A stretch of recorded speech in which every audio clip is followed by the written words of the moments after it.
It's just a damn shame that you guys are so far from Oklahoma. Because this is one of those places you can go to work every day and it's not work, you know?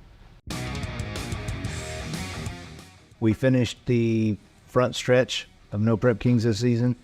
Looking at the schedule for the back half, they've added a race on. There's another race going on the week after MPK finishes. Now I'm literally looking at 11 weeks straight, back to back, 11 different states, and they're not one right next to the other. We're going across the country. So looking at the schedule, realizing how many passes we had on the engine, how many passes we are fixing to make on the back stretch of this deal, this was my only window of opportunity to pull the thing down, travel to South Carolina, come and check out the Noonan's new facility, and give this old one a checkup.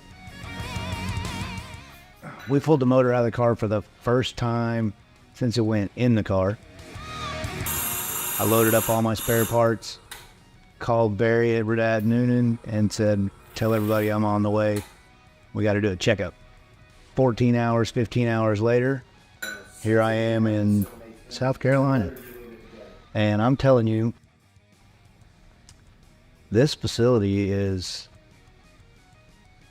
through the roof. I don't know that I've ever been in inside of an engine assembling facility that has this kind of a tiled floor with that kind of a polish to it. This is amazing, to be honest with you. I mean, I've literally never walked in a facility that was glass wall dividers, and you got 3 dyno cells in here. And man, it's one thing when you are racing with a bunch of people and everybody's got a bunch of Hemis, but when you start walking through here and you see all these 4.9s and all these 4.8s, handful of water motors, some of the latest technology going on in the world, and it's all in one room, one building. Feels like one room because you can literally see right into the other building, the other room, right? So yeah, it's it'll make you speechless in a hurry, to say the least. So I rolled in here. Oh man, I got here late Monday night. We unloaded this stuff. I went and got a motel room, went to sleep, was here 7 o'clock the next morning.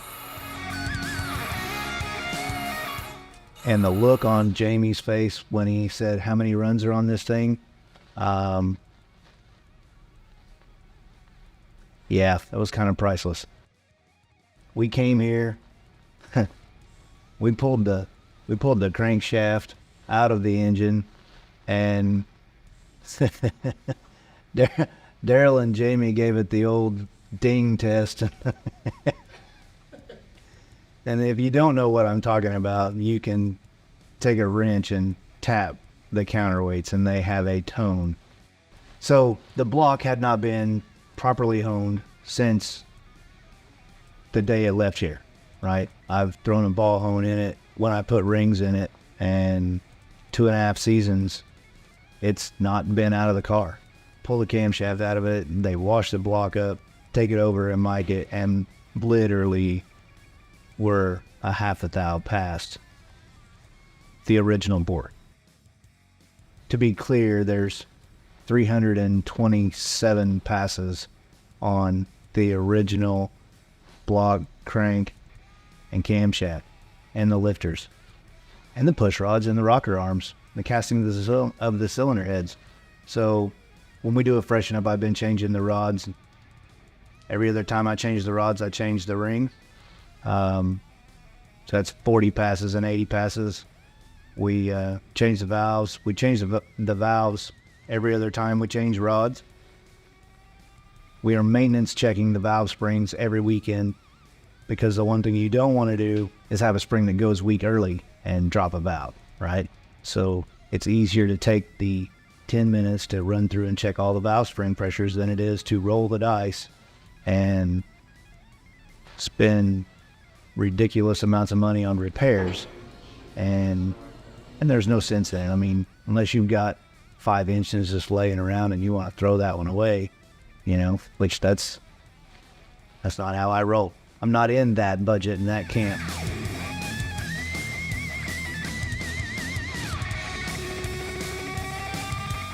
But I do a tremendous maintenance checking program.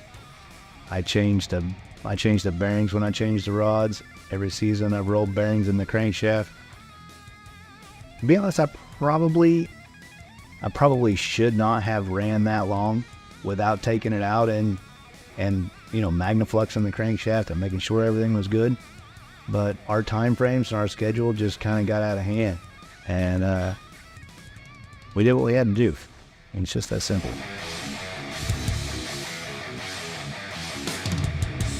The seat didn't look bad, but you never know until you get them in here and get them checked properly. We replaced a liner in one guide. They touched the seat, put the thing back together. We're golden. The other thing is, I get to come in here. This is, well, if you're into building engines, this is the heavenly side of things, right? This is where you have a finished cylinder head, and he's setting up valves, valve springs, installation height, and all that jazz. They're building whole complete engines and short blocks on this side of it. This is where the fun part happens if you're into the assembly side of things. But there's the other side of the building that's actually making these whole complete engines from raw chunks of aluminum. Those guys, you know, the reality is it's like a football team, right? Everybody knows who the quarterback is. Do they know who the center and the left guard are? Usually not. You know why? Because they're just the team that allows the quarterback to shine. This way I get to come in here and I get to go through the shop and literally hang out, go eat lunch with the guys that are building all of these pieces so that we can all have a good time. It's one of those things where, you know, the reality is people in the back don't always get the appreciation for what they do, right? A lot of people, they just buy an engine and they don't really think twice about it and they don't care, you know. But the reality is somebody made every single one of those parts. The beautiful part about this place is it's all right here in one house. I mean, there's 9-10 guys working here, something like that, I'm guessing, maybe 15, and man, they are cranking some stuff out. One of the advantages that I have is that not necessarily everyone has. I've been involved with the Noonans for quite a while. I know about things that are going on in the development, the design department side of things that nobody else does. And they're not staying with just a Hemi. I mean, if there's a performance side of automotive in general, they're getting in it. And that's an amazing thing for the whole entire automotive industry, because it's fixing to get real in every kind of automotive sports you can imagine. I mean, now you don't have to buy a Lamborghini to buy a Lamborghini engine. Except it's all billet. How amazing is that? You want a V10?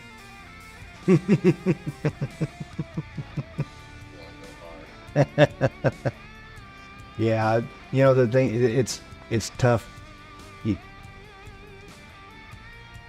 They got so much going on that when this stuff comes out in the next year or two, man,